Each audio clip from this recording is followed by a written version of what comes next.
तरह फंसा के जैसे ये लोग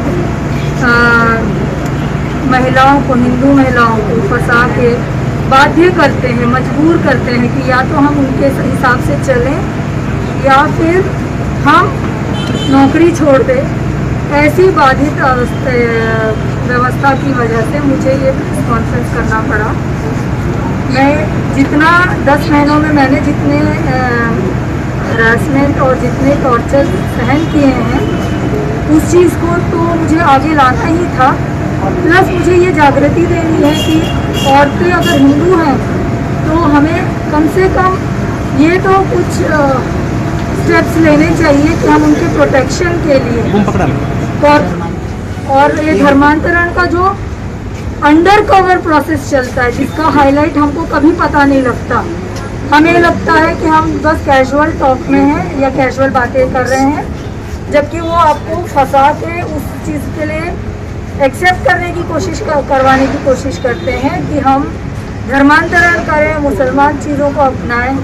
और उस वक्त हम जब इन सब चीज़ों को कंपनी से बात भी करते हैं तो कंपनी कहती हैं ये सब हमारे इस कंपनी में नहीं चलता और उसको छुपा दिया जाता है। उन्होंने कहा था कि उन्होंने कहा था कि मैं अपने सुपरवाइज़र से शारीरिक संबंध रखूं ताकि वो मुझे दुबई जाने में मदद करे। चाइना रफीक वो मुसलमान लड़की है जिसने मुझे पहले दिन से परेशान किया। पहले दिन ही मुझे कॉल पे बहुत सारी व्यक्तिगत बातें पूछी और उस पर उसने मुझे ये कहा कि इतने मीन्स तुम बहुत पढ़ी लिखी हो और जो सैलरी विप्रो दे रही है वो बिल्कुल ना के बराबर है। तुम उससे अच्छा है कि राम कुमार के साथ, जो कि मेरे कंट्री हेड थे, उनके साथ शारीरिक संबंध रखें एंड उसके थ्रू दुबई जाएं। दुबई में मेरे साथ बहुत शेख पहचान के हैं, तो उन शेख के साथ, उनमें से किसी एक के साथ मैं आपकी शादी करवा दूंगी।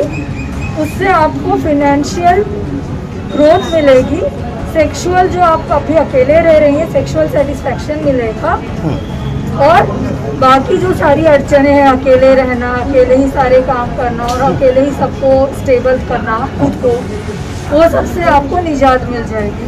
अब मुझे नहीं पता, ये प्लीज़ शाहिना से बोलो। मेरी शायद पहले तो मैंने भी सोचा था कि शायद ये कैजुअल टॉक है और मुझे ये किसी से कहना नहीं चाहिए। कल कंप्लेंट दी है, FIR के लिए आज बुलाया है। उन्होंने कहा हम इन्वेस्टिगेट करेंगे और उस पर फिर FIR दर्ज की जाएगी। 24 अप्रैल 2026 को भी हमने इस मुद्दे को फिर से उठाया मेरे रेजिग्नेशन के बाद कि आप मुझे कारण दीजिए कि आपने मुझे क्यों निकाला है। मेरा क्या, या तो मेरा जॉब पे कुछ गलती होगी इसकी वजह से निकाला है या फिर मेरे बिहेवियर में गलती होगी जिसकी वजह से निकाला है।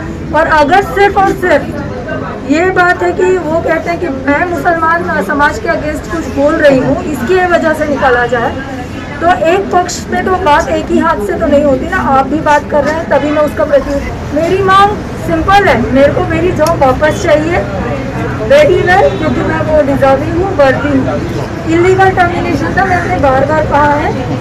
और दूसरी चीज़, एक संस्था की स्थापना होनी चाहिए विद इन हर एक प्राइवेट सेक्टर में, जहाँ पे पॉश नहीं, पॉश इज, लेकिन मैं आपको नाम नहीं ले सकती, बट मेरी जो पॉश की जो मैनेजर है उन्होंने खुद ही कहा था कि रीता मैं तेरी यहाँ पे कुछ मदद नहीं कर सकती। कंप्लेंट मुझे पहले जिस तरीके से डिप्रेशन में लाया गया था और कन्विंस किया गया था कि विप्रो जो कि बहुत बड़ी मल्टीनेशनल कंपनी है, उनके अगेंस्ट मुझे कुछ नहीं कर सकती, मैं एक चीटी मात्र हूँ। ये एक रीज़न था मेरे दिमाग में बैठा हुआ कि क्या सचमुच में विप्रो के अगेंस्ट कुछ नहीं कर सकती। एंड मेरे घर की बाकी दिक्कतों की वजह से मुझे वो सब केयर करना था। बट जब TCS का केस देखा तो जब एक वहाँ के केस में मुझे ये समझ में आया यही सेम प्रकरण मेरे साथ हुआ है, तो मैं क्यों पीछे रहूँ वो चीज़ बताने के लिए जिन तकलीफों से मैं गुजर रही हूँ। क्या कंपनी की रिस्पॉन्सिबिलिटी नहीं है कि उनको ये देखें कि हर एक